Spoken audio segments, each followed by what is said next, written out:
ପ୍ରଶ୍ନ ମୃତ୍ୟୁ ଭୟ ଉପରେ ବିଜୟ ସମ୍ଭବପର କି? ସମ୍ଭବ ହୋଇଥିଲେ ମାର୍ଗ କ'ଣ? ଉତ୍ତର ଆପଣଙ୍କ ବନ୍ଧୁମାନେ ତେବେ ମୃତ୍ୟୁ ଭୟରୁ ମୁକ୍ତ। ଭାଗ୍ୟବାନ ସେମାନେ। ସାଧାରଣ ଭାବରେ ଜୀବନ ସଚେତନ ସମସ୍ତଙ୍କ ବ୍ୟକ୍ତିଙ୍କ ଭିତରେ ଉଣା ଅଧିକ ମୃତ୍ୟୁ ଭୟ ଥାଏ। ନଥାଏ ଦୁଇ ଶ୍ରେଣୀର ଲୋକଙ୍କର। ପ୍ରଥମ ଶ୍ରେଣୀର ଅନ୍ତର୍ଭୁକ୍ତ ମଣିଷମାନେ ଏକାନ୍ତ ଅଚେତନ। ସେମାନେ ଧରି ନିଅନ୍ତି ଯେ ଭୋଗତୃଷ୍ଣା, ଆଶା, ହତାଶା, ପ୍ରତିଯୋଗିତା ସମ୍ବଳିତ ସେମାନଙ୍କ ଗତାନୁଗତିକ ଜୀବନ ପ୍ରବାହ ସକାଶେ ଅନିର୍ଦ୍ଦିଷ୍ଟ କାଳ ଧରି ଆଗାମୀ କାଲିଟିଏ ସମ୍ଭବ ହୋଇ ଚାଲିଥିବ। ଦ୍ୱିତୀୟ ଶ୍ରେଣୀର ଲୋକେ ସେମାନଙ୍କ ତପସ୍ୟା ବଳରେ ହେଉ ବା ପ୍ରାରବ୍ଧ ଯୋଗୁଁ ହେଉ ଉପଲବ୍ଧ କରିଥାନ୍ତି ଆପଣାର ଆତ୍ମା। ମୃତ୍ୟୁ ଭୟ ସେମାନଙ୍କୁ ସ୍ପର୍ଶ କରିପାରେ ନା, ଯେହେତୁ ଆମର ପ୍ରକୃତ ସତ୍ତା ଆତ୍ମା ମୃତ୍ୟୁହୀନ। ତୃତୀୟ ଶ୍ରେଣୀଭୁକ୍ତ ହେଉଛି ଆପଣ ଓ ମୋ ଭଳି ଜିଜ୍ଞାସୁ ବର୍ଗ, ଯେଉଁମାନେ ସାଧାରଣ ଜ୍ଞାନ ସମେତ ଚେତନାରେ କିଞ୍ଚିତ୍ ଅଧିକ ଜ୍ଞାନର ବିକାଶ ସାଧନ ପୂର୍ବକ ମୃତ୍ୟୁ ଭୟରୁ ନିଶ୍ଚିତ ଭାବେ ମୁକ୍ତ ହୋଇପାରୁ। ଏହି ତୃତୀୟ ଶ୍ରେଣୀ ହିଁ ଆମ ପାଇଁ ପ୍ରାସଙ୍ଗିକ। ଆମର ଏଇ ଭୟମୁକ୍ତି ପ୍ରଚେଷ୍ଟାର ପ୍ରଥମ ପାଠ ହେଲା ଭୟର କାରଣ ନିର୍ଣ୍ଣୟ। ଖୁବ୍ ସଂକ୍ଷେପରେ କହୁଛି। ପ୍ରଥମେ ବ୍ୟବହାରିକ କାରଣ। ମୃତ୍ୟୁ ଭୟ ମାଧ୍ୟମରେ ପ୍ରକୃତି ଆମକୁ ଅନେକ ଅନୁଚିତ ଏବଂ ଅନାବଶ୍ୟକ କର୍ମରୁ ବିରତ କରିପାରେ। ଦ୍ୱିତୀୟ କାରଣ, ମୃତ୍ୟୁ ସହ ଯନ୍ତ୍ରଣାକୁ ଆମେ ଏକାକାର କରି ଦେଖୁ। ଯନ୍ତ୍ରଣା ଓ ମୃତ୍ୟୁର ଯୋଗାଯୋଗ ଘଟିପାରେ, କିନ୍ତୁ ମୃତ୍ୟୁ ଏକ ଯନ୍ତ୍ରଣା ନିରପେକ୍ଷ ମୁହୂର୍ତ୍ତ। କହିବା ବାହୁଲ୍ୟ, ବିନା ଯନ୍ତ୍ରଣାରେ ମୃତ୍ୟୁର ଅଜସ୍ର ଦୃଷ୍ଟାନ୍ତ ରହିଛି। ତୃତୀୟ କାରଣ, ଅଜଣା ପ୍ରତି ସନ୍ଦେହ ଏବଂ ମୃତ୍ୟୁ ପରବର୍ତ୍ତୀ ଅବସ୍ଥା ସମ୍ପର୍କରେ ଆମ ଜ୍ଞାନର ଅଭାବ। ପ୍ରେତାତ୍ମା ଓ ପ୍ରେତପୁରୀ ଭଳି ଛାୟାମାନ ଧାରଣାମାନ ଆମ ଅବଚେତନକୁ ବ୍ୟାପି ଯାଇ ପରଲୋକ ପାଇଁ ଭୟର ଭିତ୍ତି ସ୍ଥାପନ କରିଥାନ୍ତି। ଏହାଛଡ଼ା ରହିଛି ସଂସାର, ପରିବାର, ସମ୍ପଦ ଇତ୍ୟାଦି ପ୍ରତି ଆସକ୍ତି ଭଳି ଗୌଣ କାରଣ ଏବଂ ଏପରିକି ତୁଟି ନଥିବା ମାଲି ମକଦ୍ଦମା, ତୃପ୍ତ ହୋଇନଥିବା ଉଚ୍ଚାଭିଳାଷା ବା ପ୍ରତିଶୋଧ ଭଳି ଆବେଗ ପ୍ରଧାନ ଉତ୍କଣ୍ଠା ଇତ୍ୟାଦି। ବର୍ତ୍ତମାନ ଆସିବା ମୃତ୍ୟୁ ଭୟର ସୂକ୍ଷ୍ମ କାରଣକୁ। ତତ୍ପରେ ପାଠକମାନଙ୍କୁ ଟିକେ ଏକାଗ୍ର ହେବାକୁ ପଡ଼ିବ। ଏହା ଆଧ୍ୟାତ୍ମିକ ମନସ୍ତତ୍ତ୍ୱ।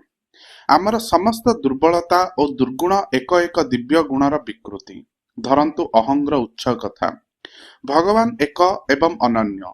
ଆମେ ଯେହେତୁ ପ୍ରଗାଢ଼ ଅଜ୍ଞାନ ଅନ୍ଧକାରରେ ନିମଜ୍ଜିତ ହୋଇ ମୌଳିକ ଦିବ୍ୟ ଶକ୍ତିର ହିଁ ଉପାଦାନ, ଆମ ଚେତନାରେ ସେହି ମୌଳିକ ଅନ୍ୟନ୍ୟତା ବୋଧ ବିକୃତ ହୋଇ ଅହଂ ରୂପେ ପ୍ରକଟିତ ହୁଏ। ମୁଁର ବିଭୀଷିକା ବ୍ୟାପ୍ତ ହୁଏ। ସେହିପରି ଆମ ଅନ୍ତରାତ୍ମା ଜାଣେ ଯେ ଆମର ପ୍ରକୃତ ସତ୍ତାର ମୃତ୍ୟୁ ନାହିଁ। ଆମେ ଯେହେତୁ ନିଜ ନିଜକୁ ମୁଖ୍ୟତଃ ଦେହଟିମାନ ସହିତ ଏକାକାର କରି ଦେହର ବିନାଶ ଅନିବାର୍ଯ୍ୟ ବୋଲି ଦେଖୁ, ସେତେବେଳେ ଆମ ଚେତନା ବିଦ୍ରୋହ କରେ, ମୃତ୍ୟୁକୁ ଅସ୍ୱୀକାର କରିବାକୁ ଚାହେଁ, କିନ୍ତୁ କରିପାରେ ନା। ସେହି ଅସହାୟବୋଧ ମୃତ୍ୟୁ ପ୍ରତି ଭୟ ଭାବରେ ପ୍ରକଟିତ ହୁଏ।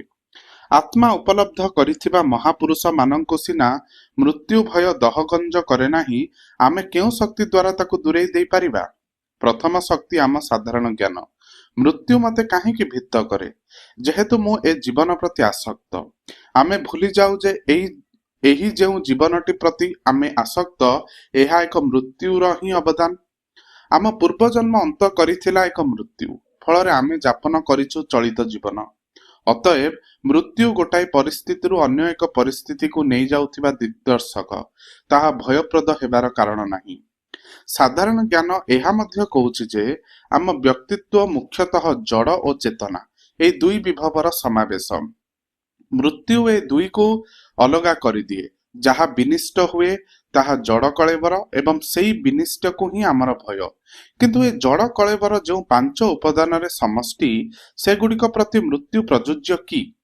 ମାଟି, ପାଣି, ପବନ, ତେଜ, ବ୍ୟୋମ ଇତ୍ୟାଦି ମରନ୍ତି କି? ଅର୍ଥାତ୍ ମୃତ୍ୟୁ ସେସବୁ ଉପାଦାନର ଏକ ନିର୍ଦ୍ଦିଷ୍ଟ ବିନ୍ୟାସର ସମାପ୍ତି। ସାଧାରଣ ଜ୍ଞାନ ଆମକୁ ଆହୁରି ମଧ୍ୟ ସଚେତନ କରିଦେବା ଉଚିତ ଯେ ଯେଉଁ ମୃତ୍ୟୁକୁ ଆମର ଆରାଧ୍ୟା ଶ୍ରୀରାମ, ଶ୍ରୀକୃଷ୍ଣ ଇତ୍ୟାଦିଙ୍କ ଠାରୁ ଆରମ୍ଭ କରି ମହାନ ଯୋଗୀ ଋଷି କେହି ଏଡ଼ାଇ ଯାଇନାହାନ୍ତି, ଯାହାର ଆଶ୍ଲେଷରୁ ଭୂପୃଷ୍ଠରେ କେହି ଏଯାବତ୍ ବାଦ୍ ଯାଇନାହାନ୍ତି, ଯାହା ସର୍ବଜନୀନ, ତାହାକୁ ଭୟ କରିବା ଅଜ୍ଞାନତା ବ୍ୟତୀତ ଆଉ କ'ଣ? କିଞ୍ଚିତ୍ ଇଚ୍ଛାଶକ୍ତି ପ୍ରୟୋଗ କରି ଆମେ ସେ ଅଜ୍ଞାନତାରୁ ବହୁମାତ୍ରାରେ ଉତ୍ତୀର୍ଣ୍ଣ ହୋଇପାରିବା। ବହୁମାତ୍ରାରେ କହିବାର କାରଣ, ସାଧାରଣ ଜ୍ଞାନ ବା ବୁଦ୍ଧି ଚାଳିତ ଏ ସମସ୍ତ ଯୁକ୍ତି ମୃତ୍ୟୁ ଭୟ ଦୂର କରିବା ଦିଗରେ ଆମକୁ ଆଗେଇ ନେବେ ସତ, କିନ୍ତୁ ଲକ୍ଷ୍ୟରେ ପହଞ୍ଚାଇ ଦେଇପାରିବେ ନାହିଁ। ସେ ପାଇଁ ଲୋଡ଼ା ନିଶ୍ଚଳତା ଓ ଏକାଗ୍ରତା ସହକାରେ ନିଜ ଆନ୍ତର ଜୀବନ ସହ ସମ୍ପର୍କ ପ୍ରତିଷ୍ଠାର ପ୍ରୟାସ। କ୍ରମେ ଆମେ ଅନୁଭବ କରିବା ସେ ଆନ୍ତର ଜୀବନର ପରକାଷ୍ଠା। ଶତଦଳ ପୁଷ୍ପଟିଏ ପ୍ରସ୍ଫୁଟିତ ହେବା ଭଳି ସେହି ଅନୁଭବ ଆମ ଭିତରେ ଆଣିଦେବ ଆମ ଚେତନାର ସ୍ଥାୟିତ୍ୱ ସମ୍ପର୍କରେ ବିଶ୍ୱାସ, ଜୀବନର ଏକ ଚୂଡ଼ାନ୍ତ ଲକ୍ଷ୍ୟ ଥିବା ସମ୍ପର୍କରେ ପ୍ରତ୍ୟୟ। ଜନ୍ମ ପରେ ଜନ୍ମ ଆମେ ଆମର ସଞ୍ଚିତ ଅଭିଜ୍ଞତାକୁ ଭିତ୍ତି କରି ଦିନେ ଶେଷ ଲକ୍ଷ୍ୟରେ ଉପନୀତ ହେବାର ନିଶ୍ଚୟତା। ଆହୁରି ଆଗକୁ ବଢ଼ିଲେ ଆମେ ଏହା ହୃଦୟଙ୍ଗମ କରିପାରିବା ଯେ ଚେତନା ଯଦି ଦିନେ ପ୍ରକୃତ ଜ୍ଞାନୋଦ୍ଭାସିତ ହୁଏ, ତେବେ ତା ପ୍ରଭାବରେ ସ୍ଥୂଳ କଳେବରର ମଧ୍ୟ ଗୁଣଗତ ପରିବର୍ତ୍ତନ ହୋଇପାରେ ଏବଂ ମୃତ୍ୟୁର ଆକସ୍ମିକତା ତାର ସୌରାଚାର ଭଳି ଆଚରଣ ମଧ୍ୟ ବଦଳି ଯାଇପାରେ। ତେବେ ତା ଭିନ୍ନ ପ୍ରସଙ୍ଗ। ମୋର ଧାରଣା ମୋର ମୃତ୍ୟୁ ଭୟ ନାହିଁ, କିନ୍ତୁ ସେ ସମ୍ପର୍କରେ ମୁଁ ପୂର୍ଣ୍ଣତଃ ନିଶ୍ଚିତ ନୁହେଁ। କୌଣସି କାରଣରୁ ଯଦି ମୋର ବାହ୍ୟ ବୁଦ୍ଧି ଓ ଜ୍ଞାନ ନିଷ୍କ୍ରିୟ ହୋଇଯାଏ, ତେବେ ଗହନ ଅବଚେତନାରେ କେଉଁଠି ଛପି ରହିଥିବା ସେ ଭୟ ଉଙ୍କି ମାରିପାରେ। ସେ ଯାହା ହେଉ, ସଚେତନ ଭାବରେ ମୃତ୍ୟୁ ଭୟ ନଥିଲେ ମଧ୍ୟ ମୋର ଜନ୍ମ ଭୟ କିନ୍ତୁ ରହିଛି, ଅର୍ଥାତ୍ ପୁନରପି ଜନନୀ ଜଠରେ ଶୟନମ୍। ଜନ୍ମ ପରେ ପୁଣି ଗୁରୁଣ୍ଡି ଗୁରୁଣ୍ଡି ଏରୁଣ୍ଡି ଉପରେ ଯାଇ ବସିବା ଓ ମାଟି ନ ହେଲେ ବି ଚକୋଲେଟ୍ ଚୋବାଇବା, ନାବାଳକରୁ ସାବାଳକ ହେବାର ସମୟ ଓ ଶ୍ରମ, ସେ ସବୁ ବଡ଼ ଅଡୁଆ ମନେ ହୁଏ।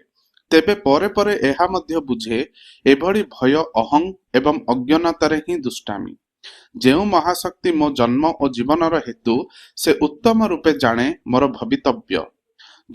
ନବଜନ୍ମର ସେ ଦୟନୀୟ ଅଜ୍ଞାନ ପର୍ଯ୍ୟାୟରେ ମଧ୍ୟ ଚେତନା ପାକଳ ହୋଇ ଚାଲିଥିବ। ଧନ୍ୟବାଦ।